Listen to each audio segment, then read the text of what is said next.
नमस्कार दोस्तों, मैं अधीर एग्रीटेक के आपके यूट्यूब चैनल में फिर से स्वागत करता हूं। दोस्तों, आज हम बात करेंगे एक हाई वैल्यू फ़िश का और इसका मार्केट में बहुत अच्छा डिमांड है और बहुत ही अच्छा रेट मिलता है, लगभग 500 से 600 रुपये पर केजी के हिसाब से सभी मार्केट्स में इसका मार्केट वैल्यू है दोस्तों। जी हाँ दोस्तों, हम बात करेंगे टेंगड़ा मछली के पालन का और इसको टेंगड़ा भी बोलते हैं, इसको टेंगना भी बोलते हैं। तो चलिए दोस्तों, बात करते हैं टेंगना मछली के पालन के बारे में और आपको बताऊंगा कि कैसे आप इस मछली का फार्मिंग कर सकते हैं, चाहे आपके पास छोटा तालाब हो या बहुत बड़ा तालाब हो। तो चलिए दोस्तों, शुरू करते हैं। वीडियो को आगे बढ़ाने से पहले मैं आपसे कहना चाहूँगा, अगर आप मेरे चैनल पर नए हैं तो मेरे चैनल को सब्सक्राइब कर लें और इसके बेल आइकन पर क्लिक कर लें ताकि आगे भी आपको इस तरह के इन्फॉर्मेटिव वीडियोज़ मिलते रहें। दोस्तों, बात करूँ टेंगना मछली के पालन का, तो टेंगना मछली जो है दोस्तों, उसकी 3 वैरायटी आती है। पहला है जो गुलसा टेंगना, दूसरा नोना टेंगना और तीसरा है देसी टेंगना। देसी टेंगने की बात करूं दोस्तों, तो ये पहले हमारे नेचुरल वाटर बॉडी में, यानी जो हमारा पुराना तालाब होता था, नदी होती थी और डैम होते थे, वहाँ बहुत ज़्यादा मात्रा में मिल जाता था। आप कभी भी देखे होंगे, अगर मार्केट में जाते होंगे तो आप वहाँ पाएंगे कि छोटे छोटे साइज़ की जो मछलियाँ आपको देखने को मिल जाएंगी टेंगना की, वो देसी वैरायटी होती है। इनका साइज़ बहुत कम होता है, 10 ग्राम 20 ग्राम का ही साइज़ होता है और ये भी जो है कम से कम 250 से 300 के आसपास मिनिमम जो है वो 250-300 रुपये पर केजी के हिसाब से ये लोग बेचते हैं। बात करो दोस्तों दोनों वैरायटीज़ का, तो गुलसा टेंगना और नोना टेंगना दोनों ही अच्छी वैरायटीज़ हैं। दोनों का मार्केट वैल्यू मार्केट में सेम है, दोनों का मार्केट डिमांड सेम है और दोनों ही बहुत ही टेस्टी फिशेज में से गिनी जाती हैं दोस्तों। तो इसका मार्केट डिमांड लगभग सब जगह है। दूसरा पॉइंट दोस्तों, बात करूँ इसके तालाब के रिक्वायरमेंट की, तो इसमें तालाब की जो जरूरत पड़ती है वो आपके पास छोटा तालाब है तो बहुत अच्छा है अगर आप केवल नोना टेंगना का या गुलसा टेंगना का फार्मिंग करना चाहते हैं। केवल अगर आप टेंगना मछली का पालन करना चाहते हैं तो अगर आपके पास छोटा तालाब है तो ये वीडियो उनके लिए बहुत ही ज़्यादा इंपॉर्टेंट होने वाला है दोस्तों।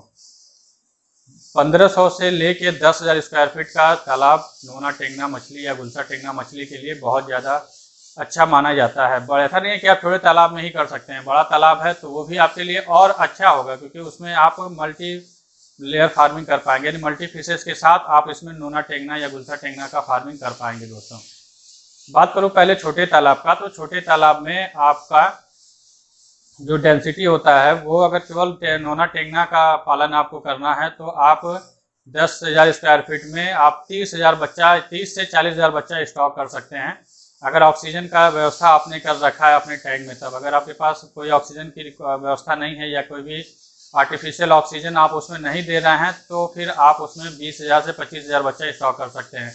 बात करो छोटे तालाब की जो 1,000, 2,000, 3,000 स्क्वायर फीट का होता है, उसमें आप 3,000 से लेके 12,000 तक का बच्चा स्टॉक कर सकते हैं, क्योंकि इनका हार्वेस्टिंग साइज बहुत कम होता है और इनका जो ड्यूरेशन होता है, कल्चर ड्यूरेशन, वो भी कम होता है, 6 से 7 महीने या 8 महीने मैक्सिमम होता है। बात करें दोस्तों बड़े तालाब में फार्मिंग की, तो उसमें आपका 1 एकड़ में अगर केवल आप टेंगना मछली का पालन करते हैं तो उसमें आप 70 से 80,000 बच्चा स्टॉक कर सकते हैं, केवल नोना टेंगना या गुलसा टेंगना का। अगर बेस्ट तरीका दोस्तों मैं आपको बता दूं, सबसे अच्छा जो तरीका है वो आपको IMC मछली, जो भी 1 एकड़ तालाब में आप कोई भी मछली का फार्मिंग कर रहे हैं बिना उसकी डेंसिटी को कम किए, सपोज अगर आप IMC की फार्मिंग करते हैं, 4,000 से 5,000 बच्चा 1 एकड़ में स्टॉक किया जाता है IMC का मिक्स में, तो उसके साथ आप इसे 10 से 15,000 बच्चा स्टॉक कर दीजिए। आपको अपने IMC के बच्चे के स्टॉकिंग को कम नहीं करना पड़ेगा, साथ ही आप इसे 10,000 बच्चे को या 15,000 बच्चे को स्टॉक कर देंगे, उससे आपको डबल बेनिफिट हो जाएगा दोस्तों, क्योंकि इसके लिए कोई अलग से फीड नहीं देना है आपको।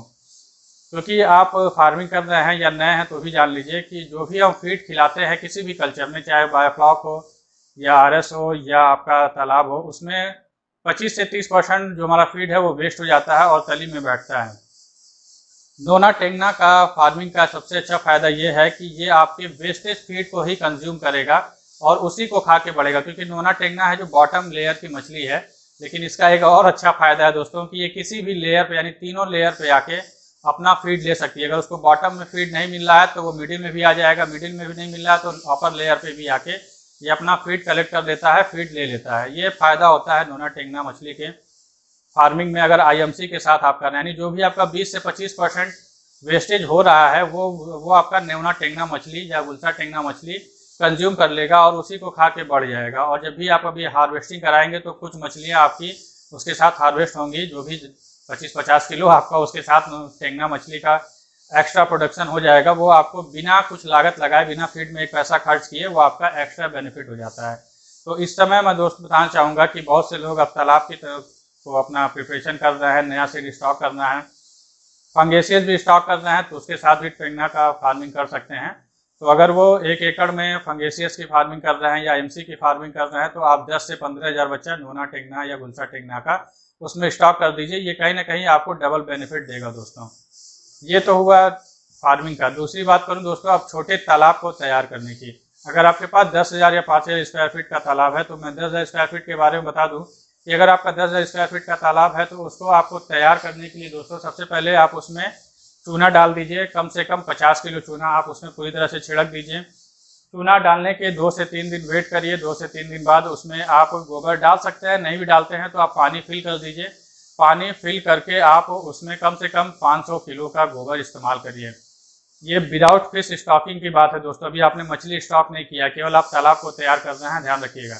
500 किलो गोबर और उसमें मिला दीजिए, 1-2 दिन उसमें छोड़ दीजिए। उसके कुछ दिन बाद, 2 से 3 दिन बाद उसमें 5 किलो यूरिया और 2-3 किलो पोटास वगैरह मिला के आप उसमें डाल देंगे अपने तालाब में। और आपको फिर उसके बाद 15 से 20 दिन वेट करना है। 15 से 20 दिन वेट करेंगे तो आप देखेंगे आपका पूरा वाटर बॉडी जो है ग्रीन हो जाएगा। यानी ग्रीन होने का मतलब है कि आपके तालाब में या आपके पॉन्ड में नेचुरल फीड डेवलप हो गया है।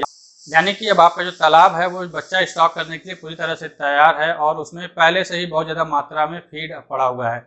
यानी आपको बाहर से कोई फीड शुरू में नहीं डालना है। 1-1.5 महीने इसी प्रोसेस से आपकी फार्मिंग चलेगी। 1-1.5 महीने आपको कोई फीड नहीं देना है।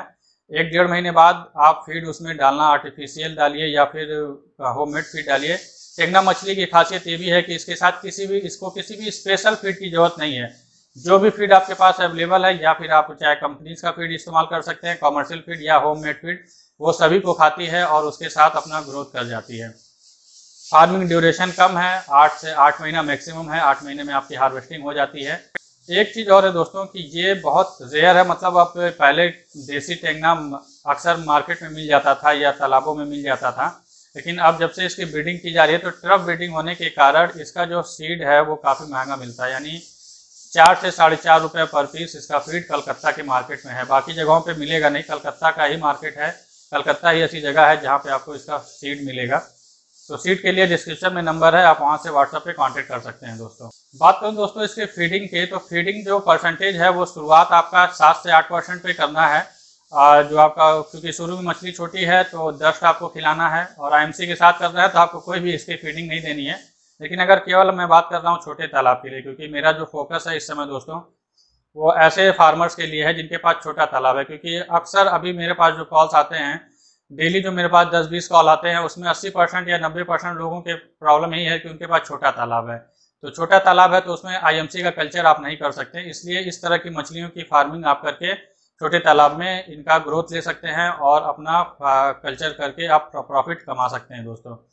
तो छोटे तालाब की बात करूं दोस्तों, तो उसमें आपको फीडिंग शुरुआत में कुछ भी नहीं, अगर आपने वाटर प्रिपरेशन कर रखा है जैसा मैंने बताया, तो आपको 1 महीने कोई फीड नहीं खिलाना है। उसके बाद जब फीडिंग कराना शुरू कराएंगे आप, तो आप ये मान के चलिए कि शुरुआत में बॉडी वेट का 4 से 5%, और जैसे ही 2-3 महीना बीतेगा 1% घटा दीजिए। लास्ट में आते आते आप इसको 2 से 3% मैक्सिमम बॉडी वेट का आपको देना है। तो फीड भी कम लगता है, और आईएमसी के साथ करने से ये फायदा है कि उसका एफसीआर भी आपका कम रहता है, क्योंकि जो मछली छोड़ रही है, फीड वेस्ट कर रही है, उसको आपका ये मछली खा जाएगा। तो इस तरह का बेनिफिट है दोस्तों। और बात करूँ लास्ट में हार्वेस्टिंग का और मार्केट वैल्यू का, तो इसकी मार्केट वैल्यू 300 से लेके 600 रुपये तक है अलग अलग मार्केट में। अगर आप इसे अच्छे से मार्केटिंग इसकी कर पाते हैं तो आपको 600 रुपये पर केजी तक इसका रेट मिल जाएगा। और इसका हार्वेस्टिंग टाइम कई बार मैं बता चुका हूँ इसमें कि ये 6 से 8 महीने का इसका हार्वेस्टिंग टाइम होता है दोस्तों। तो आज के लिए इतना ही दोस्तों, मिलते हैं नेक्स्ट वीडियो में। जय हिंद, जय भारत।